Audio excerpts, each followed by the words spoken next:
প্রধানমন্ত্রী হিসেবে প্রথমবার চট্টগ্রাম যাচ্ছেন তারেক রহমান। সফর ঘিরে কক্সবাজার ও প্রস্তুতি, দিনভর নানা কর্মসূচিতে যোগ দিবেন সরকার প্রধান।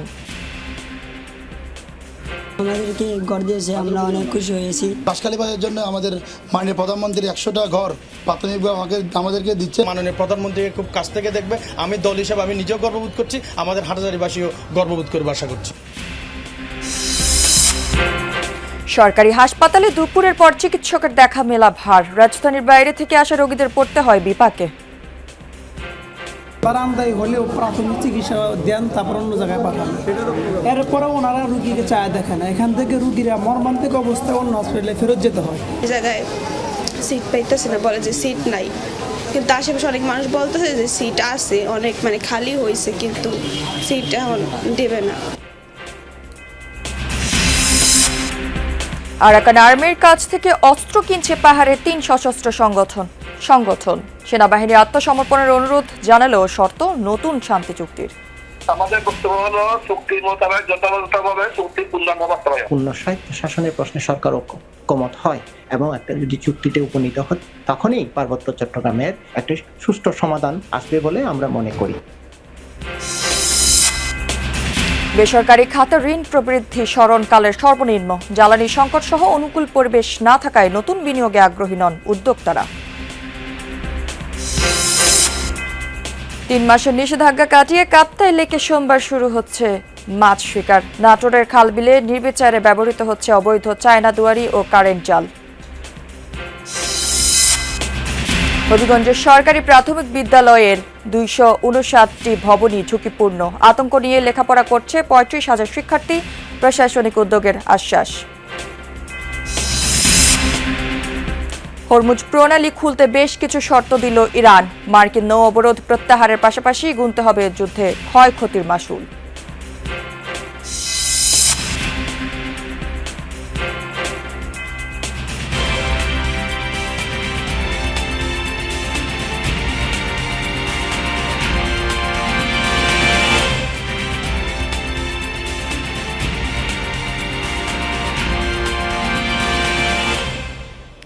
দর্শক, আমন্ত্রণ যমুনা নিউজে। আপনাদের সাথে আমি আছি রাহেলা জ্যোতি। এতক্ষণ শিরোনাম দেখছিলেন, এবার থাকছে পুরো খবর। নির্বাচনে জয়ী হয়ে সরকার গঠনের পর প্রথমবার চট্টগ্রামে যাচ্ছেন প্রধানমন্ত্রী তারেক রহমান। কক্সবাজার ও চট্টগ্রাম সফর ঘিরে সব প্রস্তুতি শেষ, সর্বোচ্চ সাজ রব। প্রধানমন্ত্রীর আগমন ঘিরে উচ্ছ্বসিত বিএনপি নেতাকর্মীরা। 2 জেলার 4টি স্থানে আলাদা কর্মসূচির পাশাপাশি সাংগঠনিক সভা করবেন সরকার প্রধান।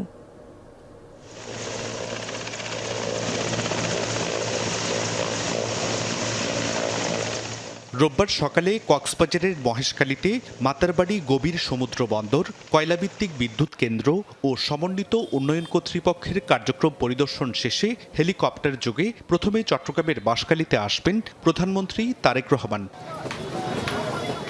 বাহারছড়া সমুদ্র সৈকত সংলগ্ন এলাকায় সাম্প্রতিক বন্যায় ক্ষতিগ্রস্তদের পুনর্বাসন অনুষ্ঠানে অংশ নিয়ে ত্রাণ বিতরণ ও গৃহহীন 100 পরিবারের হাতে নতুন ঘরের চাবি তুলে দেবেন প্রধানমন্ত্রী। আমাদেরকে ঘর দিয়েছে, আমরা অনেক খুশি হয়েছি, অনেক আনন্দিত আমাদের বাড়িতে আসবে। বাঁশখালীবাজারের জন্য আমাদের মাননীয় প্রধানমন্ত্রী 100টা ঘর প্রাথমিকভাবে আমাদেরকে দিচ্ছে। এরপর ফটিকছড়ির বাবুনগর মাদ্রাসায় গিয়ে হেফাজতে ইসলামের আমির আল্লামা শাহ মুহিবুল্লাহ বাবুনগরীর সঙ্গে সৌজন্য সাক্ষাৎ। এরপর হাটহাজারীতে আল জামিয়াতুল আহলিয়া দারুল উলুম মইনুল ইসলাম মাদ্রাসায় গিয়ে হেফাজতে ইসলামের প্রতিষ্ঠাতা আমির প্রয়াত আল্লামা শাহ আহমদ শফির কবর জিয়ারত করবেন প্রধানমন্ত্রী। হাটহাজারী সরকারি কলেজ মাঠে বন্যায় ক্ষতিগ্রস্তদের পুনর্বাসন অনুষ্ঠানে অংশ নিয়ে ক্ষতিগ্রস্ত 30 পরিবারকে ঘর নির্মাণে অর্থ সহায়তা প্রদান করবেন। মাননীয় প্রধানমন্ত্রীকে খুব কাছ থেকে দেখবে, আমি দল হিসেবে আমি নিজেও গর্ববোধ করছি, আমাদের হাটহাজারীবাসীও গর্ববোধ করবে আশা করছি। আমাদের বন্যা ক্ষতিগ্রস্ত পরিবারের পাশে এবং প্রতিবন্ধীদের পাশে উনি দাঁড়াচ্ছেন। আমরা হাটহাজারীর সর্বস্তরের জনসাধারণ খুবই উদ্গ্রীব। দিনের শেষ কর্মসূচি হিসেবে সন্ধ্যায় মহানগরীর একটি 5 তারকা হোটেলে চট্টগ্রাম মহানগর, উত্তর ও দক্ষিণ জেলা বিএনপি এবং অঙ্গ ও সহযোগী সংগঠনের কয়েকশো নেতাকর্মীর সাথে সাংগঠনিক সভায় যোগ দিবেন প্রধানমন্ত্রী তারেক রহমান। আমি বিশ্বাস করি চট্টগ্রামবাসীর ভালোবাসায় আমাদের মাননীয় প্রধানমন্ত্রী এবার অভিভূত হয়ে যাবে। আমরা মনে করি যে তৃণমূলের নেতাকর্মীরা ওনার কাছে একটা মেসেজ পেল, আর একটা তৃণমূলের কর্মীরা ওনাকে দেখে উদ্বুদ্ধ হলো। যেহেতু উনি প্রথমবার আসতেছেন, আমরা ওনাকে স্বাগত জানাচ্ছি। নতুন উদ্যমে আমরা আমাদের রাজনৈতিক কর্মকাণ্ডগুলি আমরা শুরু করব। দায়িত্ব গ্রহণের পর প্রথমবার চট্টগ্রাম সফরে আসছেন প্রধানমন্ত্রী তারেক রহমান। বাঁশখালী, হাটহাজারী ও ফটিকছড়ি ছাড়াও পুরো চট্টগ্রামে জোরদার করা হয়েছে নিরাপত্তা। প্রস্তুত অনেক লাগবে যেগুলো সিকিউরিটি অ্যারেঞ্জমেন্টের জন্য, তো এগুলো নিয়ে আমরা ব্যবস্থা করতেছি। এর পাশাপাশি রেনো কেন্দ্রিক, হেলিপ্যাড কেন্দ্রিক, তারপরে রাস্তার আবার অনেক যে রূপটুপ থাকে, অনেক বিষয় টিষয় থাকে, এগুলো সবকিছু নিয়ে আমরা কাজ করছি। জুবাইর রিফাত, যমুনা নিউজ, চট্টগ্রাম। আসন্ন রাষ্ট্রপতি নির্বাচনে অংশ নেবে জামায়াতে ইসলামী। আরও আলোচনার জন্য আজ সকালে 11 দলীয় ঐক্যের শীর্ষ বৈঠক আহ্বান করা হয়েছে।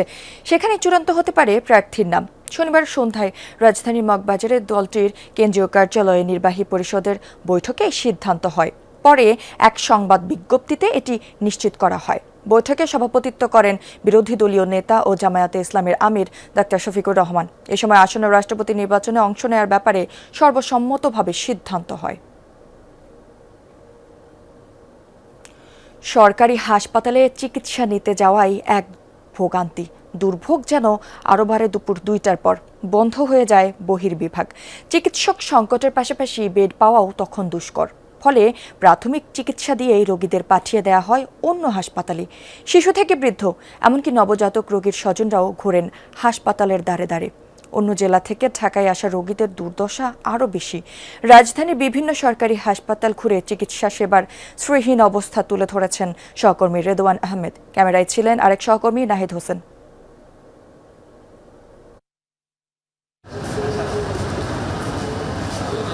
ঘড়ির কাঁটায় তখন সন্ধ্যা 7:30।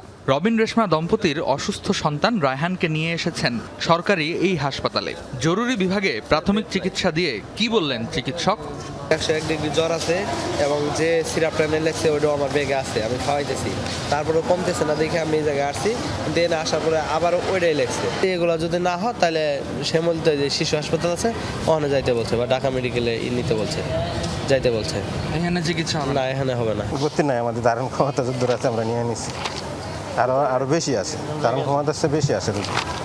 অসুস্থ সন্তানকে কোলে নিয়েই এরপর শ্যামলীতে বাংলাদেশ শিশু হাসপাতাল ও ইনস্টিটিউটে ছুটে চলেন তারা। টিকিট কেটে জরুরি বিভাগে পড়লেন ডাক্তারের সাক্ষাৎ পাওয়ার সিরিয়ালে। 1 ঘন্টা 2 ঘন্টা এভাবে কেটে যায় 4 ঘন্টা। অবশেষে জরুরি বিভাগে প্রবেশ করা গেল, কিন্তু সেখান থেকেও দেয়া হয় অন্য হাসপাতালে যাওয়ার পরামর্শ। প্রায় 5 ঘন্টার মতো এই রোগী নিয়ে এমনি দাঁড়াইছিলাম লাইনে 5 ঘন্টার মতো। তারপর আমরা ভিতরে গেছি, তারপরে অন্য হাসপাতালে দিছিল। তারপর অন্য হাসপাতালে দিছে, হাসপাতালে।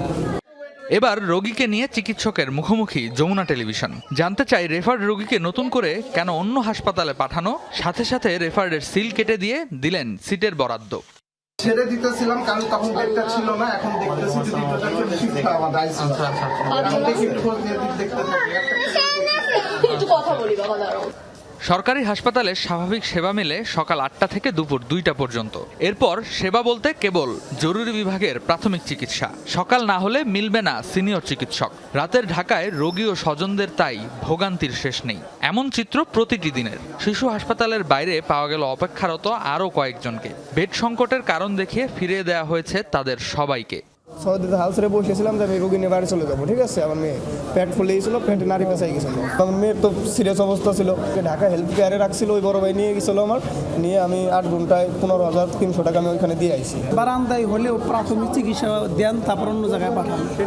এরপরে ওনারা রুগীকে চায় দেখে না। এখান থেকে রুগীরা মর্মান্তিক অবস্থায় অন্য হসপিটালে ফেরত যেতে হয়। 7 দিনের নবজাতক নিয়ে মাদারীপুর থেকে আসা পরিবার যখন শিশু হাসপাতালের বারান্দায়, তখন রাত প্রায় 12টা। কিন্তু ঢাকায় এসেও জাইফার জন্য মিলল না জন্ডিসের উন্নত চিকিৎসা। এক হাসপাতাল থেকে আরেক হাসপাতালে ছোটা শুরু। মাদারপুরের সদর হাসপাতালে করছে, ভর্তি করছে, বলছে যে অনেক এখানে রাখা যাবে না। 27 পয়েন্ট সবচেয়ে বেশি, সব বাচ্চাদের থেকে বেশি।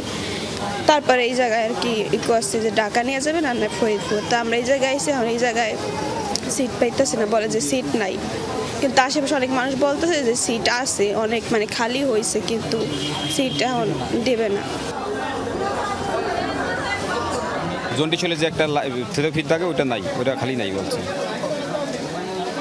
সরওয়ার্দী হাসপাতাল, কুর্মিটোলা হাসপাতাল, ঢাকা মেডিকেল কলেজ যে কোনো একটি সরকারি হাসপাতালের রেফার করে সিল দেওয়া হয়েছে বাংলাদেশ শিশু হাসপাতাল ও ইনস্টিটিউট থেকে।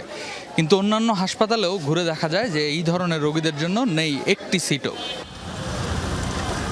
জাইফার বাবা মার সাথে আমরাও চললাম সরওয়ার্দী হাসপাতালে, কিন্তু সেখানেও একই পরিস্থিতি, বরং এমন অসহায় মানুষের ভিড় সেখানে আরও আগে থেকেই। কমিটি হসপিটাল আমার রাতের বেলা ফিরাই দিচ্ছে, তাহলে এটা কি বাংলাদেশ? যে বাংলাদেশের মায়েরা সন্তানের চিকিৎসা পাচ্ছে পারলে আমার নাতি ডিভার্সিস ফটোথেরাপি দিবার পয়সা আমি এখনো বলতে পাইনি। রাজধানীর সরকারি হাসপাতালের শত শত রোগীরা ঘুরে বেড়াচ্ছেন এক হাসপাতাল থেকে অন্য হাসপাতালে। তারা জানেন না কোন হাসপাতালে গেলে মিলবে তাদের ন্যূনতম চিকিৎসা। এমন ভোগান্তিতে যারা পড়ছেন তাদের দাবি সরকারের কঠোর নজরদারিতে যেন সমাধান করা হয় এই সিট সমস্যা আর চিকিৎসক সংকট। Redwan Ahmed, Jamuna news, Dhaka. Arakan army থেকে অস্ত্র কিনছে পাহাড়ের 3 সশস্ত্র সংগঠন। অভিযোগ, জেএসএস, ইউপিডিএফ ও কেএনএফ অস্ত্র চোরাচালানের নতুন করিডোর তৈরি করেছে। তাদের উদ্দেশ্য অস্থিরতা তৈরি, আধিপত্য ও সীমানা ভিত্তিক নিয়ন্ত্রণ বাড়ানো। চোরাচালান বন্ধে সেনাবাহিনী আত্মসমর্পণের অনুরোধ জানালেও গোষ্ঠীগুলোর দাবি নতুন শান্তি চুক্তি। বিষয়গুলো নিয়ে আতঙ্ক জনমনে। বান্দরবান থেকে ফিরে আহমেদ রেজার প্রতিবেদন, ছবি তুলেছেন তানভীর মিজান। পাখির চোখে বান্দরবানের আলীকদমের মিয়ানমার সীমান্ত এলাকা। সম্প্রতি এই এলাকায় কয়েকটি রুট দিয়ে অস্ত্র ঢুকছে বাংলাদেশে, এমন তথ্যে সরেজমিনে যমুনা টেলিভিশন। সীমান্ত ঘেঁষা অঞ্চলে রাতেই পাহাড়ের গা বেয়ে ছুটে চলা, ঘন জঙ্গলে এই রুটেই চলে অস্ত্র ও মাদকের চোরাচালান। বেশ গভীরে গিয়েও দেখা মিলল না কারোরই। তবে সূত্রের তথ্য মতে এই রুটেই সক্রিয় চোরাচালানকারীরা। অস্ত্র চোরাচালানের পথ হিসেবে সশস্ত্র গোষ্ঠীগুলো বেছে নিয়েছে নতুন 3টি রুট। প্রথমটিতে বান্দরবানের মদক হয়ে রেমাক্রি, থানচি ও বলিপাড়া। দ্বিতীয়টি মিয়ানমার সীমান্ত থেকে নাইক্ষংছড়ি, আলীকদম, থানচি হয়ে বলিপাড়া। তৃতীয়টি মিজোরামের চংতে, থেগামুগ, সাজেক, বাঘাইছড়ি হয়ে খাগড়াছড়ি।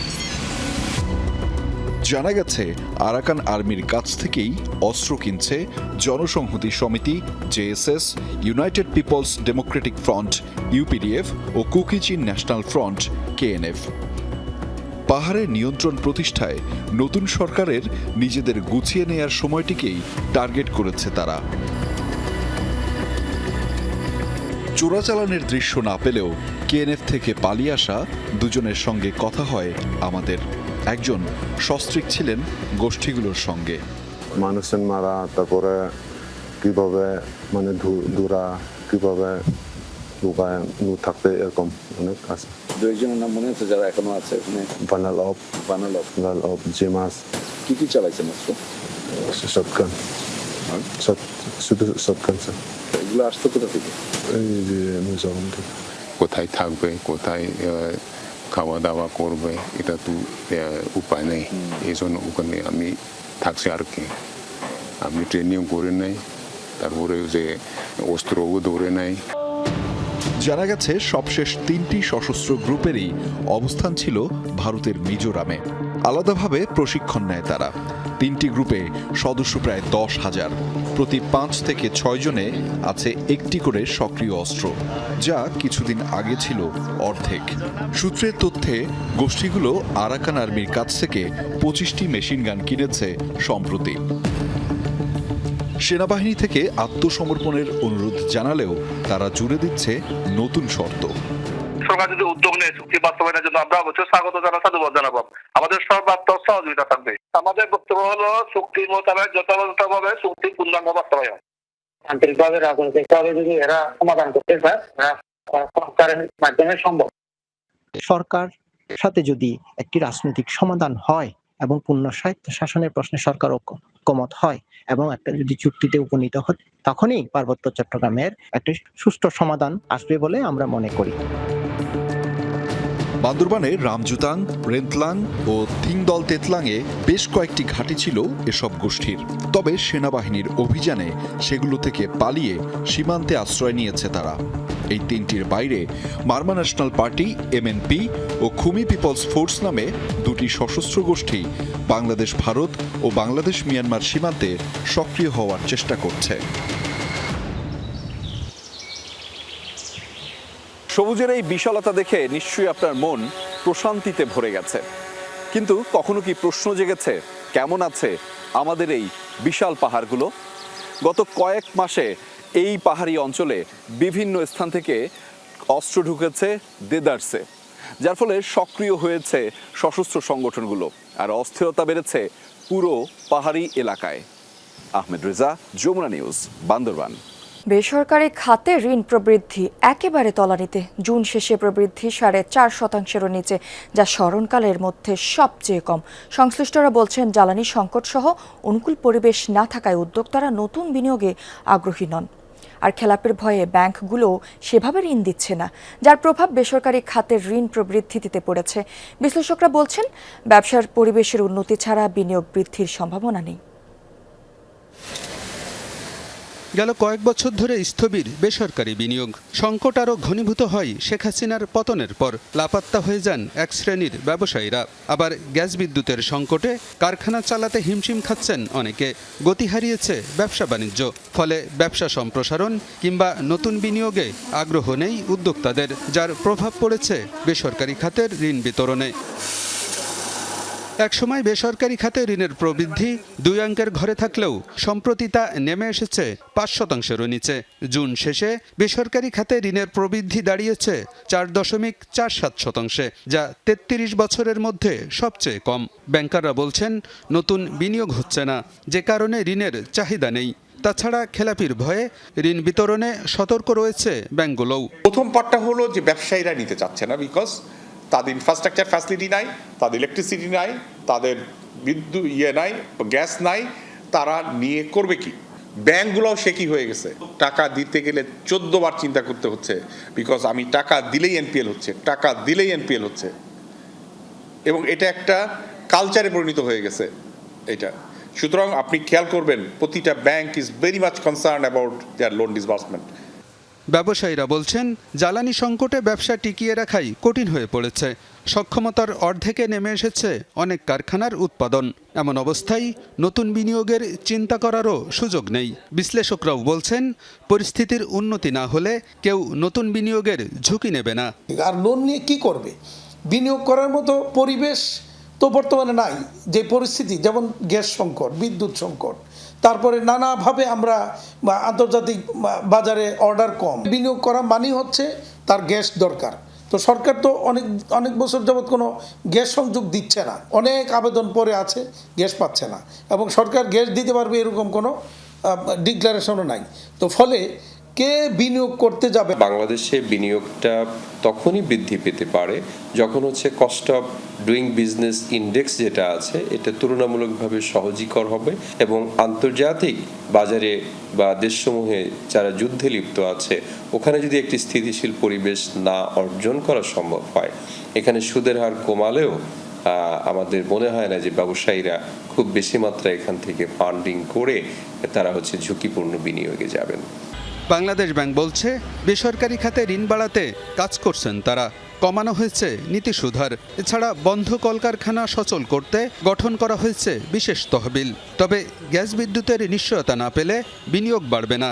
প্রাইভেট সেক্টরে তারা ক্রেডিট নেওয়ার আগে তারা অন্যান্য যে সকল বিষয়ে ব্যবসা বাণিজ্যের সাথে সম্পৃক্ত সেগুলোর ব্যাপারটা আগে সুরাহা করতে চাচ্ছে। ওটা সুরাহা হয়ে গেলে আমরা দেখছি যে সরকার খুবই অ্যাক্টিভ জ্বালানি সংকট নিয়ে করার জন্য। তখন দেখবেন যে প্রাইভেট সেক্টরের ক্রেডিট গ্রোথটাও একই সাথে পাল্লা দিয়ে বাড়ছে। বর্তমানে ব্যাংকিং খাতে পর্যাপ্ত নগদ অর্থ রয়েছে, তাই বিনিয়োগের প্রতিবন্ধকতা দূর হলে বেসরকারি খাতে ঋণের প্রবৃদ্ধি এমনিতেই বাড়বে বলেও আশা বাংলাদেশ ব্যাংকের। আলমগীর হোসেন, যমুনা নিউজ, ঢাকা। চাঁপাইনবাবগঞ্জের একটি বাড়িতে অভিযান চালিয়ে বিদেশি জাল নোট ও টাকা তৈরির সরঞ্জাম জব্দ করেছে র্যাব। এ সময় দুজনকে আটক করা হয়েছে। শনিবার রাতে জেলা শহরের বালুবাগান এলাকার একটি বাড়িতে এই অভিযান চালানো হয়। র্যাব জানায়, গোপন সংবাদের ভিত্তিতে ঘটনাস্থলে অভিযান চালিয়েছে তারা। তবে অভিযানের আগেই পালিয়ে গেছে মূল হোতা খান সাহেব। অভিযানে 500 টাকার 23টি এবং 200 টাকার 2টি জাল টাকার বান্ডেল উদ্ধার করা হয়। এছাড়া 2 রিম বিদেশি জাল সুতা, টাকা ছাপানোর 18টি টেমপ্লেট, 1 বস্তা কাগজ, কেমিক্যাল ভর্তি ড্রাম, ল্যাপটপ সহ বিভিন্ন সরঞ্জাম উদ্ধার করা হয়। প্রয়োজনীয় আইনি প্রক্রিয়া শেষে আটক ব্যক্তিদের বিরুদ্ধে সংশ্লিষ্ট থানায় মামলা করা হবে। কুমিল্লার দেবিদ্বারে 9টি প্যাকেটে উদ্ধার করা হয়েছে এক বাড়ির মালিকের খণ্ডিত মরদেহ। এ ঘটনায় সন্দেহভাজন এক ভাড়াটিয়াকে আটক করেছে পুলিশ। শনিবার সন্ধ্যায় দেবিদ্বারের ছোট আলমপুর থেকে ফরিদা ইয়াসমিনের খণ্ডিত মরদেহ উদ্ধার করা হয়। স্থানীয়রা জানান, ফরিদার স্বামী মফিজুল ইসলাম জাহাজে চাকরি করেন। 2 মেয়ের বিয়ে হয়ে যাওয়ায় ফরিদা ওই বাড়িতে একাই থাকতেন। সকালে ফরিদার ছোট মেয়ে বাড়িতে এসে মাকে দেখতে না পেয়ে খোঁজাখুঁজি শুরু করেন। এক পর্যায়ে ফরিদার বোনের ছেলে মামুন বাড়ির পেছনে পলিথিনে মোড়ানো কয়েকটি প্যাকেট দেখতে পান। সন্দেহ হলে পুলিশকে খবর দেয়া হয়। এ সময় ভাড়াটিয়া লাইলি আক্তারকে আটক করেন স্থানীয়রা। পরে তাকে পুলিশের কাছে হস্তান্তর করা হয়। মরদেহের খণ্ডাংশগুলো আজ ময়না তদন্তের জন্য হাসপাতালে পাঠানো হবে। স্বজনদের ধারণা, ফরিদার শরীরে থাকা স্বর্ণালঙ্কারের লোভে তাকে হত্যা করা হতে পারে। 3.5 মাস পর আবারও প্রাণ ফিরে পাচ্ছে রাঙ্গামাটির কাপ্তাই হ্রদ। সোমবার মধ্যরাত থেকে শুরু হচ্ছে মাছ শিকার। শেষ মুহূর্তের প্রস্তুতিতে ব্যস্ত জেলে, আড়তদার ও ব্যবসায়ীরা। দীর্ঘ বিরতির পর সবার মধ্যেই মাছ ধরার আনন্দ। প্রত্যাশা, নিষেধাজ্ঞার ফলে মাছের উৎপাদন বৃদ্ধি পাবে। কোথাও চলছে নৌকা মেরামত, কোথাও জাল বুননের শেষ মুহূর্তের ব্যস্ততা। আড়তগুলোতেও ফিরেছে চাঞ্চল্য। সরকারি নিষেধাজ্ঞার পর মাছ শিকার শুরুর অপেক্ষায় রাঙ্গামাটির কাপ্তাই হ্রদ পাড়ের মানুষ। পুরনো কোলাহল ফিরছে জেলে পল্লী ও মৎস্যঘাটগুলোই। হ্রদে মাছ শিকারে 3.5 মাসের নিষেধাজ্ঞা শেষ হচ্ছে সোমবার মধ্যরাতে। নতুন মৌসুম শুরুর আগেই শেষ প্রস্তুতি সেরে নিচ্ছেন মৎস্যজীবীরা। দীর্ঘদিন পর আবার জাল ফেলতে পারবেন, তাই উচ্ছ্বসিত তারা। আমরাও খুশি যে ড্রাম কাটতেছে, আমরাও দিন মজুরির মতো আমরা কাজ পাচ্ছি। এখন ড্রামের কাজ দিছে, ওগুলো আমরা করতেছি, বউ বলা বানিয়ে আমরা একটু সুখে শান্তি আছি। ড্রাম কাটতেছি, তারপরে মাছ ডালার জন্য টপ, এগুলো আমি বানাই। এখানে আমার সাথে আরও 5 মানুষ আছে। কার্প জাতীয় মাছের প্রজনন, পোনা মাছ বৃদ্ধি এবং হ্রদের জীববৈচিত্র্য রক্ষায় গত 24 এপ্রিল থেকে মাছ আহরণ বন্ধ রাখা হয়। পরে পানির স্বল্পতা ও মাছ প্রজননকাল বিবেচনায় নিষেধাজ্ঞার মেয়াদ বাড়িয়ে 10 আগস্ট মধ্যরাত পর্যন্ত করা হয়। সংশ্লিষ্টদের আশা, দীর্ঘ এই বিরতির ফলে এবার মাছের উৎপাদন যেমন বাড়বে, তেমনি বাড়বে আকার। মাছের সাইজ যদি বড় হয়, জেলারও দাম পাবে, ব্যবসায়ীরও মোটামুটি একটু লাভবান হবে। চাপিলে, রুই, খাতালে এগুলো পড়বে আর কি। 1 বছর তো নদীতে মনে হয় অনেক পানি হয়েছে, মাছ পড়বে মনে হয়। আবার মাছ মেরে বাজারজাত করে যেন সবাই সুখী হয়, এই আশা প্রত্যাশাই আছে সবাই। কাপ্তাই হ্রদ মৎস্য উন্নয়ন ও বিপণন কেন্দ্রের কর্মকর্তারাও বলছেন, মাছের প্রাকৃতিক বৃদ্ধি নিশ্চিত হওয়ায় এবার আগের বছরের তুলনায় জেলে ও ব্যবসায়ীরা বেশি লাভবান হওয়ার সুযোগ পাবেন। বিভিন্ন উপকেন্দ্রসমূহ তাদের বিভিন্ন ইকুইপমেন্টগুলো, এগুলো পরীক্ষা নিরীক্ষা করা, এগুলো আমাদের চলমান রয়েছে, যাতে করে আমরা সঠিক সময়ে আমরা লেক ওপেনিংয়ের যে কার্যক্রম বা অবতরণের কার্যক্রম সেগুলো আমরা শুরু করতে পারি। কর্তৃপক্ষ জানিয়েছে, কাপ্তাই হ্রদ নির্ভর প্রায় 26,000 নিবন্ধিত জেলে নিষেধাজ্ঞাকালে সরকারি খাদ্য সহায়তা পান। তবে মাছ আহরণ ও বাজারজাতকরণের সঙ্গে যুক্ত অনেক শ্রমিক এ সুবিধার বাইরে ছিলেন। শহীদুল সুমন, যমুনা নিউজ। নওগাঁর বিভিন্ন বিল ও উন্মুক্ত জলাশয়ে প্রকাশ্যে ব্যবহৃত হচ্ছে অবৈধ চায়না দুয়ারি ও কারেন্ট জাল। এতে নির্বিচারে ধরা পড়ছে ছোট বড় সব ধরনের মাছ, পোনা ও জলজ প্রাণী। সংকটে পড়েছে দেশীয় মাছের উৎপাদন, হুমকির মুখে জীববৈচিত্র্য। বিস্তারিত জানাচ্ছেন সহকর্মী শফিক ছোটন, ছবি তুলেছেন সাব্বির হোসেন। বর্ষার পানিতে প্রাণ ফিরে পেয়েছে নওগাঁর বিল ও উন্মুক্ত জলাশয়। ডিঙ্গি নৌকা ভাসিয়ে দিনভর মাছ ধরছেন মৎস্যজীবীরা। খেয়া জাল ফেলে মাছ শিকারের এমন দৃশ্য ইদানিং কমই দেখা যায়। বিল জুড়ে প্রকাশ্যে চলছে ক্ষতিকর চায়না দুয়ারি আর কারেন্ট জালের ব্যবহার, ফলে ভরা মৌসুমেও চলছে মাছের আকাল। অপরাধী তো এখন মারা লাগে, গরিব মানুষ মারা লাগে, তাই কারেন্ট জাল বেশি, রিং জাল বেশি, চায়না জালগুলো বেশি, এলার জন্য সারামূলক ফেলা আছে, এই জন্য মাছ নেই। ৭১ পরে এই বিলত জাল ফেলেছি, একাটি জাল ফেললে এই বানে কই মাছ পাওয়া যায়, চোপড়া, কই, কানস, আর এখন নাই।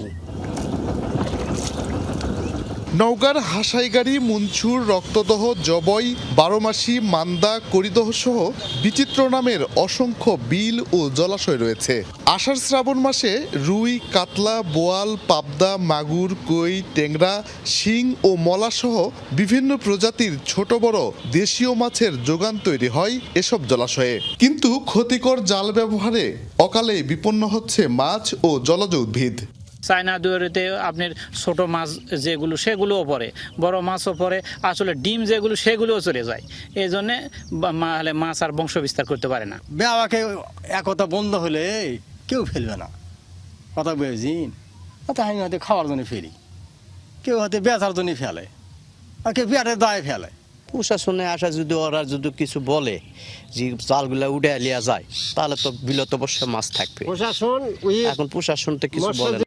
মৎস্য আইনে নিষিদ্ধ এসব জাল ব্যবহার দণ্ডনীয় অপরাধ, তারপরও নজরদারির ঘাটতিতে তা থামছে না। তবে নিয়মিত অভিযান চালিয়ে নিষিদ্ধ জাল জব্দ ও ব্যবহার নিয়ন্ত্রণের চেষ্টা চলছে বলে জানিয়েছে মৎস্য বিভাগ।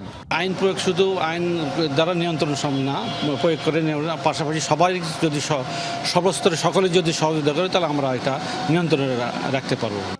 বিল ও জলাশয়গুলো মাছ শিকারের জন্য উন্মুক্ত, তাই জীববৈচিত্র্য রক্ষা ও দেশীয় মাছের উৎপাদন বাঁচাতে শক্ত পদক্ষেপ নেয়ার দাবি স্থানীয় সচেতন মহলের। শফিক ছোটন, যমুনা নিউজ, নওগাঁ।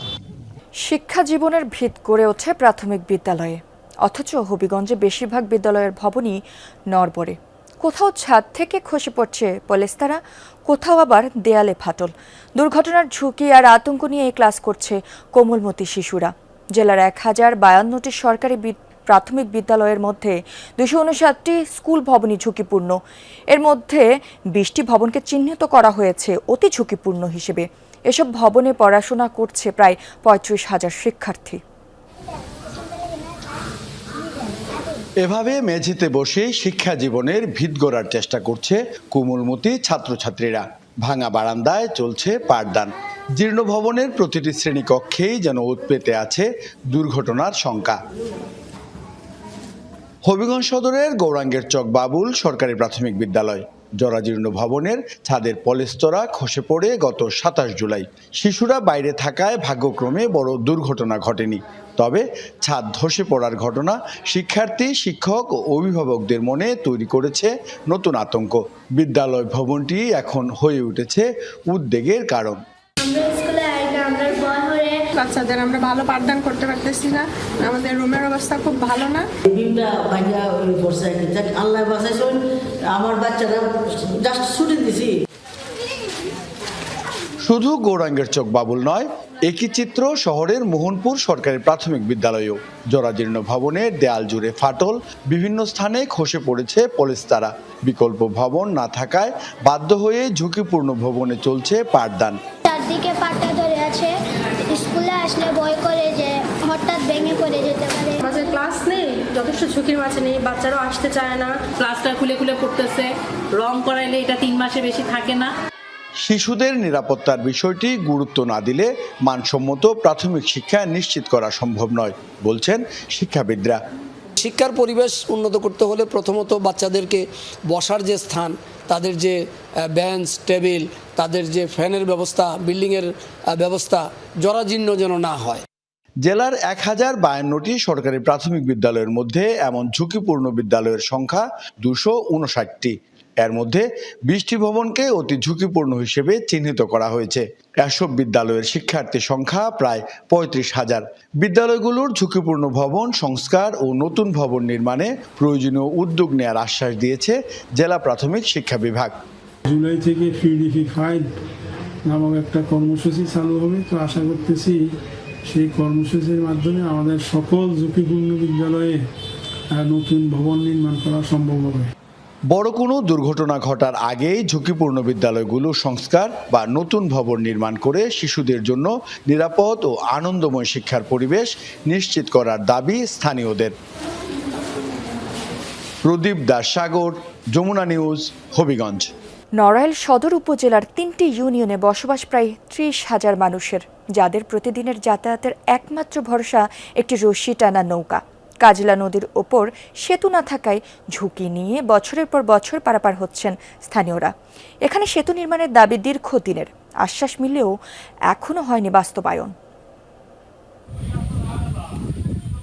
নদীর দুই পারে দুই গাছের সঙ্গে বাঁধা মোটা রশি, সেই রশি টেনেই এক পার থেকে অন্য পারে চলে নৌকা। মাঝির হাতে নেই বৈঠা, নৌকা চলে রশির টানে। আধুনিক সময়ে এমন দৃশ্য নড়াইল সদর উপজেলার মুলিয়া ও পান্তিতা খেয়াঘাটে। জেলা শহর থেকে মাত্র 5 কিলোমিটার দূরে এই খেয়াঘাট। এক পাশে মুলিয়া বাজার, অন্য পাশে পান্তিতা গ্রাম, মাঝখানে বয়ে গেছে কাজলা নদী। আর এই নদী যেন দুই পারের মানুষের যোগাযোগের পথে বড় বাধা। মুলিয়া, শেখহাটি ও তুলারামপুর ইউনিয়নের অন্তত 30,000 মানুষের নিত্যদিনের যাতায়াত এই ঘাট কেন্দ্রিক। প্রতিদিন জীবিকার প্রয়োজনে নদী পার হন শিক্ষার্থী, শিক্ষক, ব্যবসায়ী, চাকরিজীবী সহ বিভিন্ন শ্রেণী পেশার মানুষ। প্রতিদিন 5 থেকে 6,000 লোক পারাপার হয়। এই ব্রিজ হলে অন্তত এই কয়েক লক্ষাধিক লোকের এই যাতায়াতের সুবিধা হবে। অনেক সময় স্কুল শুরু হয়ে যায়, ওই সময় আমাদের যাতায়াতের সমস্যা হয়। অনেক সময় খেয়ার এখানে দাঁড়িয়ে থাকতে হয়। আর রশ্মি, এই খেয়ার যে রশ্মি, এটা ছিঁড়ে যায় ঘন ঘন। নদী পারাপারে নেই কোনো সেতু, বিকল্প পথে যেতে হলে ঘুরতে হয় আরও 10 থেকে 15 কিলোমিটার। এতে সময়ের পাশাপাশি বাড়ে যাতায়াতের খরচও। তার উপর পারাপারের জন্য রয়েছে মাত্র একটি নৌকা, ফলে ঘাটে এসে দীর্ঘ সময় অপেক্ষাও করতে হয় যাত্রীদের। মানুষ অসুস্থ হলে 11টা বা 10টার পরে খেয়া বন্ধ থাকে, সেক্ষেত্রে মানুষের জন্য সমস্যা হয়। প্রান্তিতেবাসী যারা, তাদের নড়াইলে যাইতে দেখা যাচ্ছে 3 কিলোমিটার লাগে, কিন্তু ওই তুলারামপুর হয়ে ঘুরে যেতে গেলে 12 কিলোমিটার। এখানে কলড়া ইউনিয়ন, তারপরে শেখাটি, মুলিয়া, তারপরে শহরের লোকজন অনেক যাতায়াত করে, প্রচুর যাতায়াত করে। এখানে অবশ্যই আমার মনে হয় একটা ব্রিজের দরকার। স্থানীয় সরকার প্রকৌশল অধিদপ্তর বলছে সেতু নির্মাণের প্রস্তাবনা পাঠানো হয়েছে, বরাদ্দ পেলেই শুরু হবে নির্মাণ কাজ। এখানে ব্রিজ নির্মাণের সম্ভাব্যতা যাচাইয়ের জন্য একটি প্রস্তাবনা পাঠিয়েছি, কিন্তু এখনো পর্যন্ত এই প্রস্তাবনার এগেইনস্টে আমরা কোনো প্রকল্পভুক্ত বা এটার কোনো বরাদ্দ আমরা এখনো পাইনি। আশা করি এটা বরাদ্দ পাওয়া গেলে আমরা এটা ব্রিজ নির্মাণের জন্য উদ্যোগ গ্রহণ করব। প্রায় 80 মিটার প্রশস্ত কাজলা নদীর ওপর প্রয়োজন 110 মিটার দীর্ঘ একটি সেতু। স্থানীয়দের প্রত্যাশা, দ্রুতই সেতু নির্মাণ হলে শুধু নদী পারাপারেই ঝুঁকি কমবে না, সহজ হবে শিক্ষা, চিকিৎসা, কৃষি ও ব্যবসা বাণিজ্যের যোগাযোগও। শামস তাবরিজ উচ্ছ্বাস, যমুনা নিউজ। সুগন্ধা নদীর ভাঙনের মুখে ঝালকাঠির নলছিটি উপজেলা। বেড়িবাঁধ না থাকায় উপজেলার বিভিন্ন এলাকা ঝুঁকিতে। নদীগর্ভে বিলীন হয়েছে ঘরবাড়ি, বাজার সহ বিভিন্ন স্থাপনা। হুমকিতে নলছিটি বরিশাল আঞ্চলিক মহাসড়ক। পানি উন্নয়ন বোর্ড বলছে, বাঁধ নির্মাণে প্রকল্প দাখিল করা হয়েছে, অনুমোদন পেলেই শুরু হবে নির্মাণ কাজ। সুগন্ধার তীব্র স্রোত আছড়ে পড়ছে তীরে, ধীরে ধীরে ভাঙছে ঝালকাঠির নলছিটি উপজেলার বিভিন্ন স্থাপনা। নদীর তীর ঘেরা প্রত্যেকটি বসতিতে ক্ষয়ক্ষতির চিহ্ন। কোনো ঘরের দেয়াল গেছে ধসে, তো কোনোটির ঘর, কোনোটির সীমানা প্রাচীর গেছে নদীতে, কোনোটির গেছে পুরো বসতি। দিনের পর দিন ভাঙতে ভাঙতে সীমানা হারাচ্ছে নলছিটি। সম্প্রতি ভাঙন আরও তীব্র হয়েছে। এরই মধ্যে নদীতে বিলীন হয়েছে মল্লিকপুর জামে মসজিদ ও ঐতিহ্যবাহী ভুট্টো বাজার। নলছিটি শহর থেকে যে বরিশাল যাওয়ার একমাত্র রাস্তাটা, সেই রাস্তাটা 15 ফুটের মতো বাকি আছে বিলীন হওয়ার পথে। যদি এখনই এই ভাঙন রোধে কাজ না করা হয়, তাহলে সম্পূর্ণ নলছিটি শহরটা এই সুগন্ধার কবলে বিলীন হয়ে যাবে। স্থানীয়দের আশঙ্কা, স্থায়ী বাঁধ নির্মাণ করা না হলে রক্ষা পাবে না মহাসড়ক, পৌর ভবন সহ গুরুত্বপূর্ণ সব স্থাপনা। ভাঙন ঠেকাতে দ্রুত কার্যকরী পদক্ষেপ নেওয়ার দাবি ভুক্তভোগীদের। দিচ্ছি বাস করি সব 10 বিঘা জমি সহ বাড়ি সহ বাড়ি সহ সব ভাঙ্গি গেছে। নদী ভাঙ্গলে যদি আপনারা রোধ করেন তাহলে আমরা আর বাঁচতে পারবো না। কোন সময় জানি আমরা জিডু আছে হিডু লইয়া জানি কোন সময় আমরা নদীর ভাঙ্গলে তলাই যাই। মাননীয় প্রধানমন্ত্রী এবং সরকারের প্রতি আমার দৃষ্টি আকর্ষণ থাকবে এইটাই, যদি এইটার ভাঙ্গন রোধ করতে হয় তো এখানে স্থায়ী সমাধান একমাত্র বেড়িবাঁধ, সেই বেড়িবাঁধ দ্বারা স্থায়ী সমাধান করা সম্ভব। পানি উন্নয়ন বোর্ডের নির্বাহী প্রকৌশলী জানান, স্থায়ী বাঁধ নির্মাণের জন্য একটি প্রকল্প এরই মধ্যে সংশ্লিষ্ট দফতরে পাঠানো হয়েছে। অনুমোদন পাওয়া গেলে দ্রুত শুরু হবে বাঁধ নির্মাণের কাজ। সিটি উপজেলা 7টি স্থানে বর্তমানে আমরা নদীটি সর্বদাই বাস্তবায়ন করছি। প্রকল্পটি 2027-এর মধ্যে বাস্তবায়িত হবে। প্রকল্পটি বাস্তবায়িত হলে উক্ত স্থানে যে ভাঙন প্রবৃত্ত স্থানগুলো আছে সেগুলো প্রোটেকশন হবে বলে আমরা আশা করছি। নদী ভাঙন রোধে দ্রুত কার্যকর পদক্ষেপ দেখতে চান এলাকাবাসী। তাসমিয়া বিনতে আলম অরিন, যমুনা নিউজ। মৌলভীবাজারের কুলাউড়া সীমান্তে ভারতীয় সীমান্তরক্ষী বাহিনী বিএসএফের গুলিতে এক চোরা কারবারি নিহত হয়েছে। শনিবার রাতে ভারতের মাগুরুলি নামক স্থানে এই ঘটনা ঘটে। বিজিবি জানায়, বিভিন্ন পণ্য আনতে কয়েকজন চোরা কারবারি ভারতের অভ্যন্তরে প্রবেশ করলে তাদের লক্ষ্য করে গুলি ছোড়ে বিএসএফ সদস্যরা। সাথে থাকা অন্যরা পালিয়ে গেলেও গুলিবিদ্ধ হন তারা মিয়া। ঘটনাস্থলেই মৃত্যু হয় তার। বিজিবি জানিয়েছে, মরদেহ ফিরিয়ে আনতে বিএসএফের সাথে যোগাযোগ চলছে। হরমুজ প্রণালী পুনরায় খুলে দিতে বেশ কিছু শর্ত দিয়েছে ইরান। মার্কিন নৌ অবরোধ প্রত্যাহার এবং যুদ্ধের ক্ষয়ক্ষতির জন্য ক্ষতিপূরণ দাবি করেছে ইসলামিক রেভলিউশনারি গার্ডস IRGC। এছাড়া যুক্তরাষ্ট্রের নিষেধাজ্ঞা প্রত্যাহার, অবরুদ্ধ সম্পদ মুক্ত মূল্যবোধের বিরুদ্ধে হুমকি বন্ধ এবং ইরান ও আঞ্চলিক মিত্রদের বিরুদ্ধে সামরিক পদক্ষেপ স্থায়ীভাবে বন্ধের দাবিও উঠে এসেছে। সুপ্রিম ন্যাশনাল সিকিউরিটি কাউন্সিলের সেক্রেটারি মোহাম্মদ বাগের জলকদর জানিয়েছেন, যুদ্ধ বা আলোচনা যাই হোক না কেন এসব দাবি থেকে পিছু হটবে না তেহরান। যুক্তরাষ্ট্রকে আচরণ সংশোধনের আহ্বানও জানিয়েছেন তিনি। অন্যদিকে মার্কিন ভাইস প্রেসিডেন্ট জেডি ভ্যান্সের দাবি, হরমুজ প্রণালীতে টোল বসানোর পরিকল্পনা নেই। এই সিদ্ধান্ত তাকে নিশ্চিত করেছে ইরানি কর্মকর্তারা। ব্রাজিলের রিও ডি জেনেরিওতে হেলিকপ্টার বিধ্বস্ত হয়ে প্রাণ হারিয়েছেন পাইলট সহ 4 জন। শনিবার এই তথ্য নিশ্চিত করেছে দেশটির মিলিটারি ফায়ার ডিপার্টমেন্ট। প্রাথমিক তদন্তে জানা যায়, একই পরিবারের 3 কলম্বিয়ান নারী পর্যটক দর্শনীয় স্থান ভ্রমণে গিয়েছিলেন। তেজুকা ন্যাশনাল পার্কের উপর দিয়ে যাচ্ছিল হেলিকপ্টারটি। এক পর্যায়ে ধাক্কা লাগে বাঁশের তৈরি পর্যবেক্ষণ কেন্দ্রের সাথে। নিয়ন্ত্রণ হারিয়ে পার্বত্য এলাকার ঘন জঙ্গলে আছড়ে পড়ে উড়োযানটি। দুর্ঘটনার পর দুর্গম এলাকাটিতে হেলিকপ্টার চলাচলের উপর কড়াকড়ি আরোপ করেছেন কর্তৃপক্ষ। এবার খেলার খবর। 3 দিনের প্রস্তুতি ম্যাচে অস্ট্রেলিয়া একাদশের কাছে ইনিংস এবং 38 রানের হারের লজ্জা পেল বাংলাদেশ। দ্বিতীয় ইনিংসে মাত্র 54 রানে অল আউট শান্তর দল। ডারউইনে আগের দিনের করা 2 উইকেটে 19 রান নিয়ে তৃতীয় দিনের খেলা শুরু করে বাংলাদেশ। স্কোরবোর্ডে 9 রান যোগ হবার পর সৌম্য সরকার 5 রান করে ক্যাম্পবেল থমসনের বলে আউট হলে তৃতীয় উইকেট হারায় বাংলাদেশ। এরপর আর মাত্র 26 রান তুলতেই পরের 7 উইকেট হারিয়ে 54 রানে অল আউট হয় বাংলাদেশ। মুশফিক 2, অমিত 4, শান্ত 0 আর মিরাজ ফেরেন 6 রান করে। 25 রান দিয়ে 8 উইকেট নিয়েছেন বাঁহাতি পেসার থমসন। এর আগে মিরাজের শতকে প্রথম ইনিংসে 263 রান করেছিল বাংলাদেশ, আর অস্ট্রেলিয়া একাদশ করে 355 রান। আমাদের হাতে প্রথম টেস্ট শুরুর আগে আরো 3 দিন সময় আছে। এই সময় আমরা ভুলগুলো শুধরে নিতে চাই। প্রস্তুতি ম্যাচের দ্বিতীয় ইনিংসে আমরা যেভাবে আউট হয়েছি সেটা সত্যি হতাশার ছিল। তবে ছেলেদের উপর বিশ্বাস রাখতে চাই, তাদের সামর্থ্য আছে ভালো করার। বাংলাদেশের যুব দলের ক্যাম্পে যোগ দিয়েছেন ইংল্যান্ড প্রবাসী ফুটবলার অ্যাডাম আব্বাস। এবার জাতীয় দলের পাশাপাশি বয়সভিত্তিক দলেও যোগ দিচ্ছেন প্রবাসী ফুটবলাররা। তিনি AFC অনূর্ধ্ব 20 টুর্নামেন্ট সামনে রেখে যশোরের শামসুল হুদা একাডেমিতে বাংলাদেশ অনূর্ধ্ব 20 দলের সাথে অনুশীলন করছেন। তিনি ম্যানচেস্টার ইউনাইটেডের একটি একাডেমিতে 4 বছর ছিলেন। পরে তিনি বার্নলি ক্লাবে খেলছেন। তবে ইনজুরির কারণে চুক্তি নবায়ন হয়নি। অ্যাডামের নানা নানি বাংলাদেশি, তার মা ব্রিটিশ আর বাবা জামাইকান। আক্রমণ ভাগে খেলেন তিনি। তাই বাংলাদেশের যুব দলের ফরওয়ার্ড পজিশনে অ্যাডামকে কাজে লাগানোর পরিকল্পনা করছে কোচিং স্টাফরা।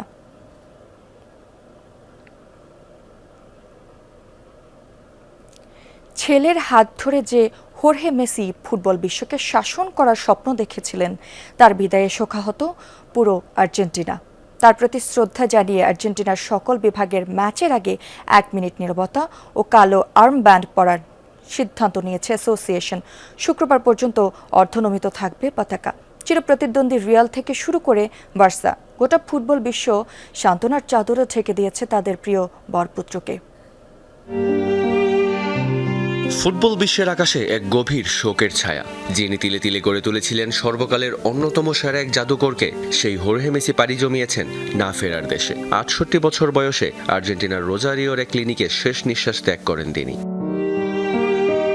ছেলের হাত ধরে যিনি ফুটবল বিশ্বকে শাসন করার স্বপ্ন দেখেছিলেন, তার বিদায়ে শোকাহত পুরো আর্জেন্টিনা। দেশটির ফুটবল অ্যাসোসিয়েশন শোক জানিয়েছে এক বিবৃতিতে। শুধু তাই নয়, হোর্হের স্মৃতির প্রতি শ্রদ্ধা জানিয়ে আর্জেন্টিনার ফুটবলের সকল বিভাগে আগামী ম্যাচগুলোর আগে ১ মিনিট নীরবতা এবং কালো আর্মব্যান্ড পরিধানের সিদ্ধান্ত নেওয়া হয়েছে। আগামী শুক্রবার পর্যন্ত এএফ এর কার্যালয়ে পতাকা থাকবে অর্ধনমিত।